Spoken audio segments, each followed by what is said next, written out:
मैं भी खाइफ नहीं तख्ताएदार से, मैं भी मंसूर हूँ कह दो अगियार से। क्यों डराते हो जिंदा की दीवार से। जेल, जिंदा जेल। जुल्म की बात को, जहल की रात को मैं नहीं मानता, मैं नहीं जानता।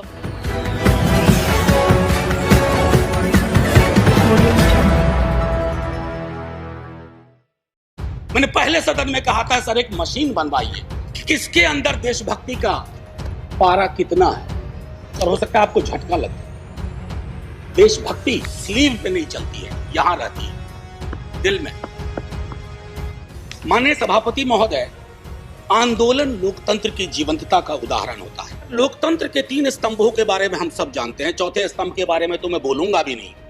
अगर वैसे आपके दोस्त हों जिस चौथे स्तंभ पर कि एक बड़ी धारा पर आप निर्भर हैं, तो आपको दुश्मन की जरूरत नहीं है, वो दोस्त ही आपका काम तमाम कर देंगे।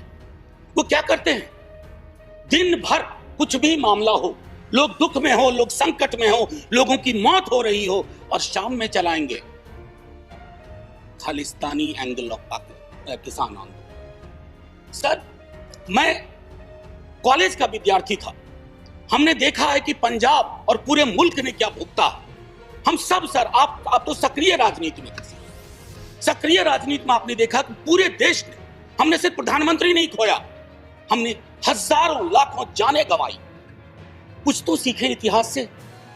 इतिहास दोहराता नहीं है, लेकिन इतिहास प्रेरणा देता है, इतिहास निर्देश देता है, और हम उन निर्देशों को सुनना नहीं चाहते। शाम ढले खालिस्तानी जमा हो गए, पाकिस्तानी जमा हो गए, टुकड़े टुकड़े गैंग जमा हो गए, नक्सली जमा हो गए, माओवादी जमा हो गए। सर, सबसे बड़ा टुकड़ा टुकड़ा गैंग वो है जो अपने भारत माता की संतान की पीड़ा को करुणा से ना समझे, दंभ से देखे, गुरूर से देखे। दंभ और गुरूर लोकतंत्र की जुबान नहीं है। विल सपोर्ट यू, समालोचना करेंगे, लेकिन आप ये नहीं उम्मीद करेंगे कि आपके खिलाफ का हर एक शब्द, हर एक लफ्ज देशद्रोही। मैंने पहले सदन में कहा था सर एक मशीन बनवाइए, कोरोना की वैक्सीन तैयार हुई, एक मशीन बनवाइए, किसके अंदर देशभक्ति का पारा कितना है। सर, हो सकता है आपको झटका लगे, देशभक्ति स्लीव पे नहीं चलती है, यहां रहती है दिल में, उसका सीने से कम ताल्लुक। माननीय सभापति महोदय, आंदोलन लोकतंत्र की जीवंतता का उदाहरण होता है। जिंदा लोकतंत्र और स्वस्थ लोकतंत्र आंदोलन के साथ सदैव निरंतर संवाद की कोशिश करता है। एक आशय मैं यहां रखना चाहता हूं, दिल्ली विश्वविद्यालय में जिस विभाग में मैं पढ़ाता हूं, एक विषय मेरा मूवमेंट भी। सर, बहुत सालों से पढ़ाया है आंदोलन। आंदोलन की सर 3 चीज होती है महत्वपूर्ण, एलिनेशन, अट्रैक्शन, कन्वर्जन।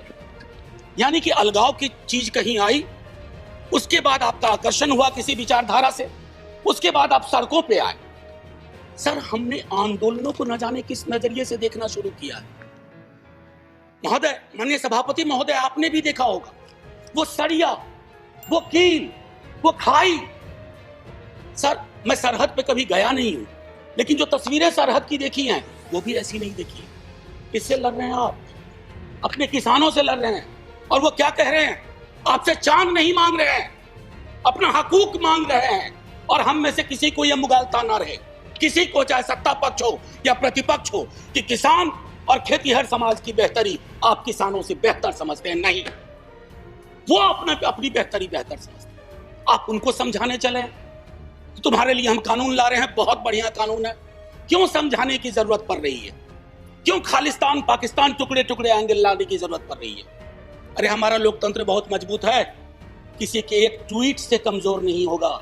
आपने विमर्श को कमजोर कर दिया, इतना मजबूत लोकतंत्र है। सर, मैं तो कभी कभी सोचता हूं, अगर आपके दौर में जयप्रकाश जी का आंदोलन हुआ होता, इस सदन में अभी कई लोग हैं जो जयप्रकाश जी के आंदोलन से निकले हुए हैं, इंक्लूडिंग सभापति महोदय। जेपी की आंदोलन की कल्पना करिए, अगर जेपी को इन खाई, बाड़ों, कटीले तार देखना पड़ता तो क्या होता। कई मित्र हमारे बिहार से भी हैं जो जेपी आंदोलन से निकले, एक बार सोचे दलीय दायरों को छोड़ करके कि आंदोलन को डील करने का क्या यह नजरिया उचित है? आप कहिएगा नहीं। ऊपर से मैंने माननीय मंत्री महोदय को सुना जो वार्ता में थे, उन्होंने कहा कि हमने ये दिया, हमने वो दिया, हमने ये दिया। सर, लोकतंत्र में खैरात की जुबान नहीं होती है। आप देने वाले कौन होते हैं, हम देने वाले कौन होते हैं? अरे दे तो वो रहे हैं, 303 का आंकड़ा उन्होंने ही दिया, और आगे के 3 और 0 कब उड़ा जाए ये भी वही तय कर दे। इसलिए ये जुबान बंद करिए। सर, मैं पहले भी इस सदन में कह चुका हूं कि देश कागज पर बना नक्शा नहीं। देश सिर्फ सेना, पुलिस के जवान, जनगण मन, वंदे मातरम नहीं है। देश रिश्तों से बनता है सर, और आपने रिश्तों को रिसा दिया है। जब तक आप इस बात को नहीं समझेंगे कि मुल्क रिश्तों से बनता है, आपने कितने रिश्ते खत्म कर दिए। अरे सरकारें पुल बनाने के लिए लाई जाती हैं, चाहे नदियों पर पुल हो या रिश्तों का पुल हो। आपने तो पुल के बदले दीवारें खड़ी कर दी, वो भी कटीली। सीए का आंदोलन हुआ, नागरिकों को नागरिक के खिलाफ खड़ा कर। अब तो कमाल है, मैं तो आपके समाजशास्त्र के ज्ञान से भी चकित हूं कि जिस दिल्ली पुलिस के जवान को आप किसान के खिलाफ खड़ा कर रहे हैं, कभी दिल्ली पुलिस का सोशल प्रोफाइल देख लीजिए।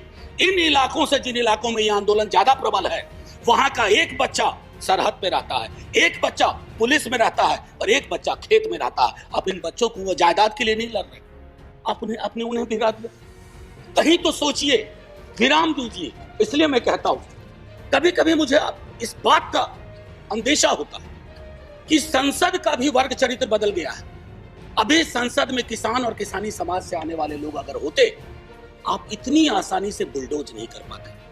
मेरे स्वयं के नेता, कई मसले ऐसे आए, लालू प्रसाद जी, उन्होंने ये तय किया, और आपके भी लोग थे, आप उनको भूल चुके हैं, जिन लोगों ने खड़ा होकर के कहा कि ये हम नहीं होने देंगे। सर, अभी भी आपकी रीढ़ किसान और किसानी ही है। ये जो 303 का आंकड़ा आ रहा है ना सर, किसी के कोल्ड स्टोरेज से नहीं आ रहा है, किसी के गोडाउन से नहीं आ रहा है। इतिहास में से क्षण आते हैं जब आप दुविधा में होते हैं। प्लीज, आपके माध्यम से रिक्वेस्ट कर रहा हूं, हाथ जोड़कर आप दर्द समझिए किसानों का। सर, पूस की सर्द रातों में, माघ की सर्द रातों में सड़क पर रहना आसान नहीं होता। पानी बंद कर दिया, शौचालय बंद कर दिए गए। सर, इस तरह के पोजीशन, इस तरह का अग्रेसिव पोस्चर हमने तो अपने कुछ पड़ोसी मुल्कों के लिए भी नहीं सुना, जो अंदर तक आ गए। सर, लाल आंखें वहां होनी चाहिए, कहां हम आंखें लाल कर रहे हैं। ये किसान आपके हैं, ये किसान मेरे हैं। अगर एक दिन इन्होंने हड़ताल कर दी, एक दिन तय कर लिया कुछ नहीं, सर संसद बंद हो जाएगी, सरकारें बंद हो जाएंगी, क्या होगा पता नहीं। मैं भी खौफ नहीं तख्ताएदार से, मैं भी मंसूर हूं कह दो अगियार से, क्यों डराते हो जिंदा की दीवार से। जेल, जिंदा जेल। जुल्म की बात को, जहल की रात को मैं नहीं मानता, मैं नहीं जानता। Thank you sir. जय जवान, जय किसान।